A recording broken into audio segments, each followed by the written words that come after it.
Well, should check that out. Welcome back to another Coffee and a Chat. Today, fall is in full swing. I'm making coffee on the wood stove, which in my feeling, my preference is that is makes the best cup of coffee, and I'm almost out. Oh, it's so good. Okay, got my Coffee and a Chat mug today because yes, it's clean. I did the dishes. So today, I just want to invite you, go get your favorite beverage of choice. If it's full swing fall where you're at and a nice cool day, get something warm. Find you a nice cozy chair and just hunker in for a few minutes because I want to tell you a story today that just seems like the perfect follow-up to what I shared yesterday. First, I want to say something here. So the world to me is getting really crazy. I think I've mentioned that before, and I'm sure I'll mention it again. But there are just, I know where we live, never hardly ever really heard about shootings or anything, and now it's a weekly basis. It seems, and crime is up. We've got, our little, little country area. There's a lot more housing developments going in, a lot of people coming into the area. Things are changing. It's not what it used to be. That's a real struggle for me. And like I said, more people, more crime. It's just, And then you've got the wars going on in multiple places on the earth. And natural disasters and sickness and illness, and it can all be overwhelming. And yesterday I shared about, my excitement. I guess I'll sum it up that my excitement that I'm going to see Jesus one day, right? And the more crazy the world gets, the closer I feel to his return. And I guess for me, when things seem to be whirling out of control, I start to find my peace and my joy knowing that my Lord and Savior is coming for me. And what was it Jesus said, that these things that they must take place and that these things would happen. And he said, but look up because your redemption is getting really close. Or draws nigh, I think is what it says in the King James, where I first memorized it. But yes, that is my hope. That is what gives me that oomph to go on some days when I just want to sit down and go, are you kidding me? Now what?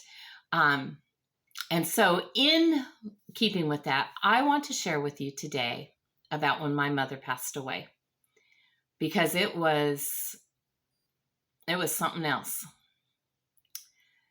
So my mom, she had health problems her whole life. And it was just things in her body that didn't work right. And have I told the story about my mom, what she used to tell us when we were kids about how her body was put together? I don't think I've told that story yet. Maybe I'll tell that one tomorrow because it was kind of funny, but funny because it might have been true. Anyway, my mom, she had a lot of things that were always wrong with her, things that didn't function quite right. And I have a few of those things myself that I think she passed on to me. And you have to learn to live with these things and how to manage your life and all. But my mom did a great job of it. Now, for her, she had lots and lots of surgeries, spent a lot of time in the hospital. It was not unusual for the doctor to say, we need to run more tests and we don't understand what's going on here. Well, we'd gone down because she went to a pain clinic because yes, she had chronic pain, of course. And that was mainly from a whole bunch of 8 failed back surgeries that she had. And so she had a lot of pain from that. And so she had a spinal stimulator in, and they had to replace the battery because the battery was in her back, and then she charged it from the outside of her body. And very, very fascinating technology. And so they had replaced the battery. And so we went down there, I think, for her checkup from that. And, and just what she saw him once a month anyway, just for her pain. So we'd gone to the doctor. And on this particular day, now she had this pain in her, behind her shoulder. One day that had sent us to the emergency room, and they couldn't figure out what it was, and they had taken some x-rays and whatnot, and I don't remember exactly how it all went together, but all this stuff was kind of happening at once. And so we went down, and I think they had said, I think that's what we were seeing the pain doctor, because it seemed like it was an unscheduled appointment. And I think they had set us there because they didn't know what was causing her pain. They gave her something for pain, sent her home, and said, go see your regular doctor, that deals with your pain. So we'd gone down there, and he was going to, have the x-rays and stuff they had taken. And so we went down there to have her checked out. They were doing her vitals. Well, one of the first things was her heart rate was over 100. And so they're going, okay, so that's not good. And I took note of that. And then they were like, her blood pressure was a little elevated, and she usually had low blood pressure. So that wasn't quite right. And then she was running a low-grade fever. And she had lost like 40 pounds pretty quickly, which she wasn't complaining about. She was just, that's just God blessing her. Yeah, see, in our family, when you start dropping weight, we don't go, oh, something might be wrong. We're like, oh, praise the Lord. He's getting a handle on that. So she wasn't complaining about that. And so anyway, well, I'm looking at all these different things, and I'm remembering a time in my life when all that happened with me. And it turned out that it was because I had a gallbladder that was about to explode. Well, my mom didn't have her gallbladder anymore. That had been removed years ago. So we knew it wasn't that.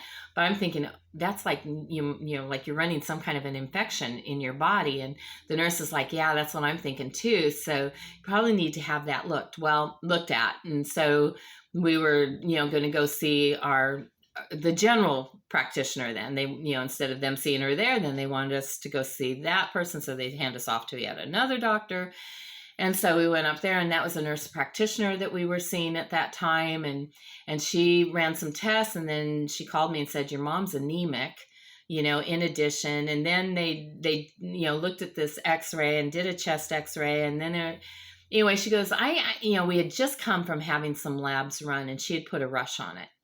And before we'd even got home, she said, you need to, are you home yet? And I go, we're just pulling into the driveway. We've just pulled in. And she goes, well, you need to turn around and go back don't go to the lab, but go to the hospital, because we need to rerun some of those tests. And so they started telling me that we think your mom has congestive heart failure. So you need to go back for that. Well, here's the weird thing about that. It turned out that's not what they thought at all. And so we'll make a long story really short. After several hours at the hospital, and they admitted her right away. They did a chest x-ray right away. And then they came back and told us there was fluid around her lungs, and they wanted to drain those because it was making her uncomfortable. And so, she didn't want them doing anything, but if it was going to make her more comfortable, okay. So they went to do that. And when she came back from that, her eyes were huge.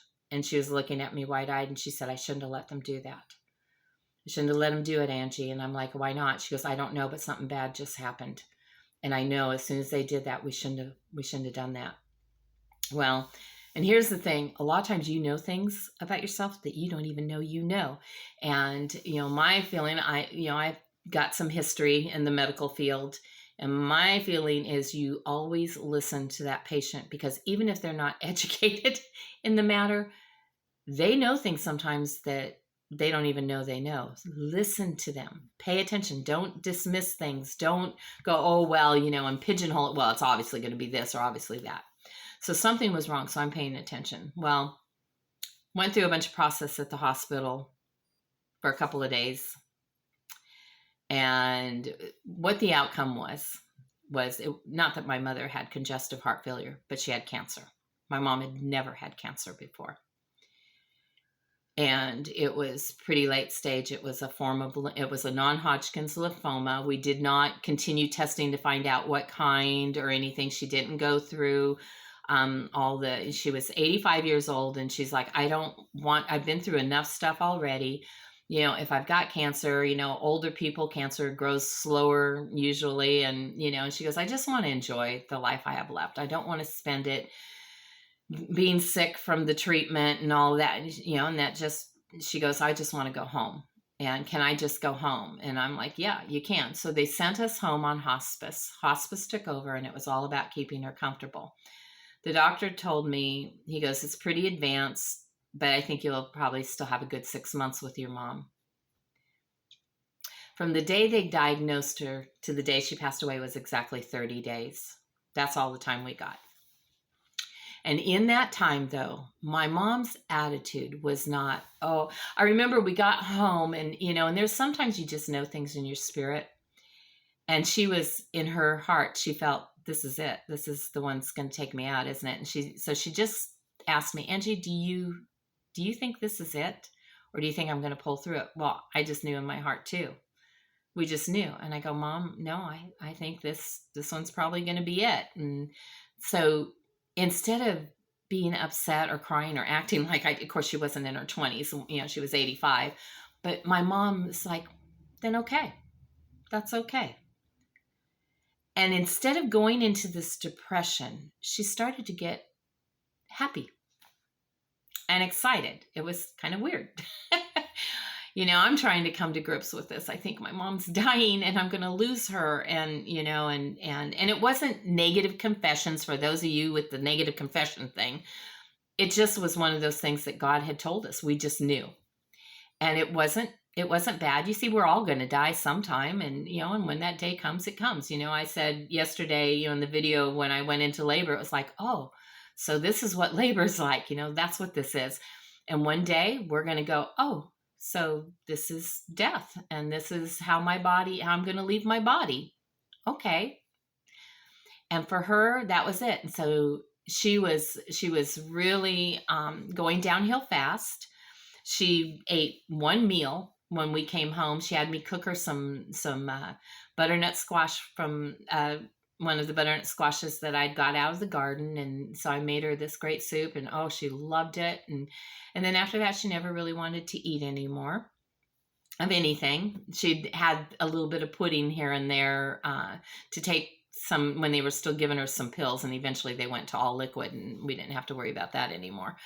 But, she'd want a sip of water now and then. And that was about it. And she was content and happy and fine. I mean, at first, because she was bedridden all of a sudden, and it started to drive her a little crazy that she couldn't get out of bed, but she couldn't. She was so weak, and she was little. She had lost so much weight, and she wasn't even 5 foot tall anymore. And even for a couple of us to try to manage that, it doesn't matter how little you are. When it's dead weight, it's hard to manage. And so there was so much danger, not just to her, but to those of us trying to help her, that, they're like, we just need to keep her in bed. And so we did, and we made all the changes and stuff that we needed to make for her life to exist in bed. And it was just a matter of a few hours, and she was fine in bed. Didn't bother her anymore. And she spent her time talking about, I'm going to heaven. I'm going to be there pretty soon. I'm going to beat you there. Oh, it's going to be glorious. And she would talk about it, and her excitement, I'm not scared about any of this. I'm excited. Like, do you know, and I don't know, maybe just a few months or a few weeks, even a few days, maybe in an hour, I'm going to really be with Jesus. It's not just, wondering about it anymore. It's like holding your baby in your arms for the first time. Now it's real, and there they are. And it's going to be real, and I'm going to know what eternity is. And then about a week or 2 weeks before she passed away, she would tell us that Jesus took me to heaven last night, and I got to see it. Oh, you guys, it is glorious. It is so much. My mom's name was Gloria, and everything her last days was glorious. I used to think that was kind of funny too. But she would just be like, it's so much better than what we think, what we can imagine. Oh, and sometimes she would think we were already there. And I remember this one day, and, she wanted us to, my husband and my dad and I were in the room with her, and she wanted us to all hold hands. She goes, "Look, we're in heaven. Can you believe it that he let us all come together? Isn't this wonderful?" And and people will say, "Oh, she was hallucinating or whatever," and I don't think so. The spiritual realm is right here, you guys, and we just can't see it because there's a veil that stops it. I mean, I was talking to Gail the other day, and I'm like, if you remove that veil, we would see we're not sitting in this room alone, just the two of us. But there's angels in here, and maybe some demons in here wanting to mess us up, and we don't even know what all is there. And we know Jesus is here because he's always with us, and God is everywhere. There's no place you can go that God's not there. So we're not alone. We just can't see some of these other things. And I don't know that my mom was hallucinating. She would be like, "Oh, there's grandma," and start talking to people that had been gone a long time. And she was having these conversations with them. "Oh, I'm so happy to see you. I've missed you so much." And it was just this wonderful, joyous time. And I think she really was seeing these people and really was seeing these things. I think that the veil was getting thinner and thinner for her because she was getting closer and closer. I've sat at the bedside, in honesty, of probably more than 100 people now, as they have gone on to be with the Lord, hopefully, but as they've gone into eternity. And I've watched a lot of people die, and there's different things. And one thing, it seems like those people who have a strong relationship with the Lord, there doesn't seem to ever be fear or a hesitancy or trying to hold back. They seem to go very willingly, very happily, very joyously. And that has given me comfort, that because I have a strong relationship with the Lord. So whenever that day comes for me, whatever it's, going to be like, it gives me that peace that it's going to be okay. I'm going to be okay. I'm not worried about it. And I don't know. It just, yeah. So my mom and I, we had a lot of time alone. And it wasn't even like, when my mother-in-law passed away, I spent the last 8 days of her life with her in the hospital. I just moved into the hospital and stayed with her until she went. And she and I, we would talk about, her childhood and different stories, things she wanted people to remember, things she hadn't told the boys yet or didn't remember if she told them. And she told me about her heartbreaks and hard things she'd been through. I mean, there was a lot of reminiscing in those 8 days.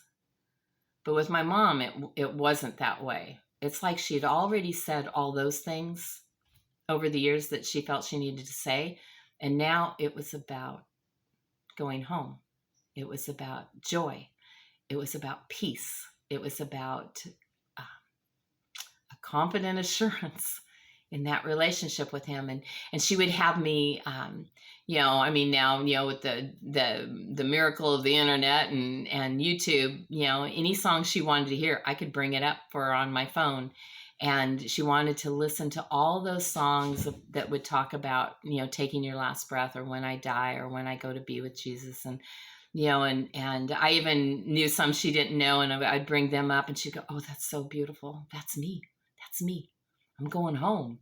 And it was never tearful.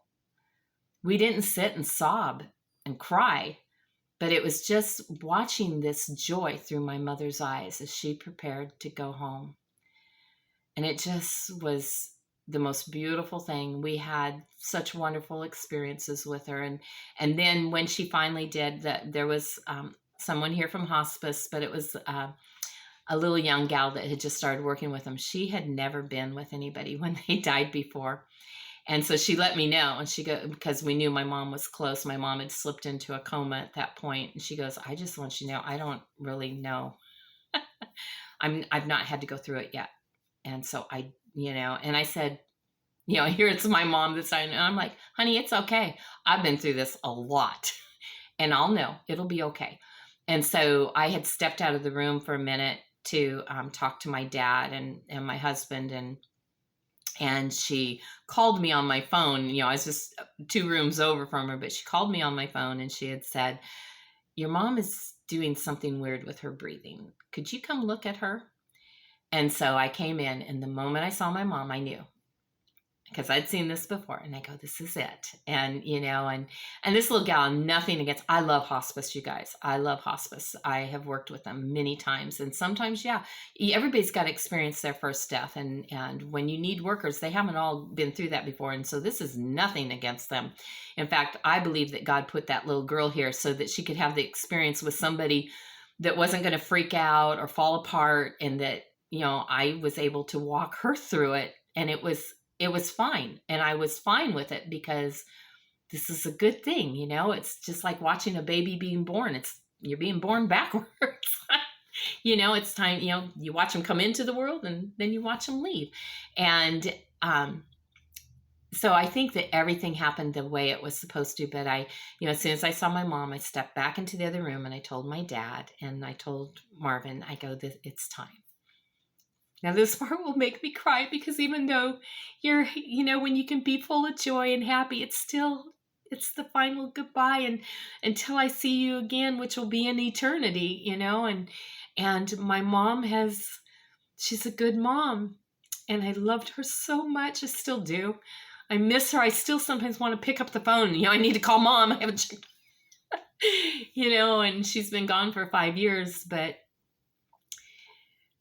5 years tomorrow, actually, which is the day this video will go up. This video is going up on the anniversary of my mother going home.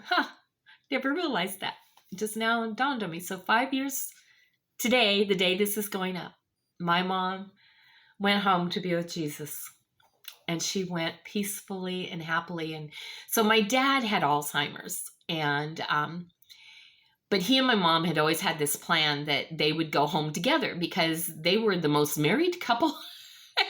That was an old family joke. People would go, you're the most married couple we know. And my mom and dad were. They were, not that their marriage was always perfect or always went just so, but they were very committed and loved each other very much. And they went through a lot of hard stuff together and still stayed together. And, and they were very married. And so my dad was like a little boy at this point when my mom passed away. And there were times when I wasn't sure how much he really understood that was going on. Well, he understood. So his bed was right next to her hospital bed so that they still felt like they were together. And so he laid down on his bed when he knew it was time. And he reached over and took hold of my mom's hand and this big smile on his face like, okay, let's go, Gloria. We're going together, because that had always been the plan. They'd go together. Well, we plan all kinds of things, and it doesn't mean it's going to go that way. And so I held my mom's other hand and whispered into her ear and told her how much I loved her and would miss her, but I was so happy for her. I had told her at one point, when we were talking about it, she goes, can you imagine? I'm just so close, and I'm going to be home to see Jesus soon. And I said, well, because she had been seeing people that had passed away. And I said, Mom, have you seen Jesus yet? And she goes, yeah, I can see him right now. And I said, you can. This was probably like 3 days before she passed away. And she goes, yeah, he's just standing right there. And I was like, what does he look like? And she goes, oh, I'm not going to tell you. You're going to have to wait and see for yourself. I was like, Mom. So there's a lot of happy, fun memories from when my mom going through her process. But as I stood there and held her hand, and Marvin stood at her feet, and we were there with her, and as I don't know, to me, I've always felt like I can kind of feel that spirit leaving their body, that once that spirit leaves, you can tell that body's just a shell now. Nobody's home. And so as she went, and I think my dad could feel it too, because he was laying there with his eyes shut, smiling, holding her hand, let's go. And then he stops and he opens one eye and he looks over at me and he goes, is she gone? And I go, yeah, she's gone. And so the little CNA nurse came over and listened for a heartbeat, to go, yeah, I don't hear anything. So I like, okay, it was 5:15 at night. And I go, that's the time that she went home to be with Jesus. And then my dad's kind of like, oh, why am I still here? So we had to deal with that. Well, Dad, I guess your plan wasn't God's plan, and you still have something to do. So you're still going to be here until you do what you got to do, and then you get to go home. And which is exactly, I think, how that went for him. So 2 years later, and a month and 11 days, my dad went home to be with the Lord. And we had a wonderful time in those 2 years, loving Dad and being loved by Dad, and funny stories and going places and doing stuff, and him thinking, because the pandemic happened in it, and he would tell people that I was holding him prisoner, that I was making up something about some sickness to keep him prisoner in the house. Yeah, oh, poor Daddy. But anyway, that day my mom, she went home, and actually, okay, so make this even weirder. Where I'm sitting is where I stood and held her hand, right there. This is where I stood, and that's where she was when she passed away, because I'm in their old bedroom. And that doesn't creep me out, or I know a lot of people worry about stuff like, no, especially with my mom. So, well, I guess that's the story of the day my mom went home. And it wasn't too bad. It was pretty awesome. And I look forward to seeing her again. But you see that excitement that my mom had? She was never depressed, scared, worried, upset, mad.